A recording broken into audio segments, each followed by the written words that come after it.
आपला गवत कापायचं काम पूर्ण झालेलं आहे. हे आपला प्लॉटमध्ये मी आपल्या रोडवर जातोय, ते तुम्ही एकदम बघून घ्या. सगळं क्लिअर झालेलं आहे. हे पूर्ण रस्ता जे आपल्याला जे 8 फूटचं मिळणार आहे ते क्लिअर झालेलं आहे. उद्या त्याच्यावर सगळं दगड टाकून गडगे टाकून आपण ते कंपाऊंड वॉल करून टाकू.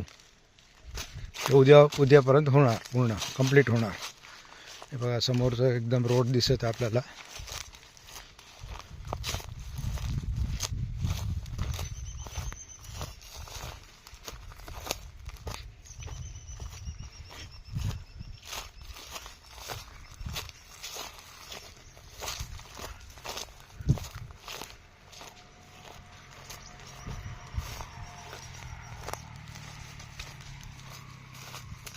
ते पूर्ण साफ झालेलं आहे. ते पूर्ण पुढे रोड आहे, मेन रोड. हे सगळं वरचे जरा कापून टाका, सगळं थोडा थोडा, ते क्लिअर होईल. हे वरचं आहे ना.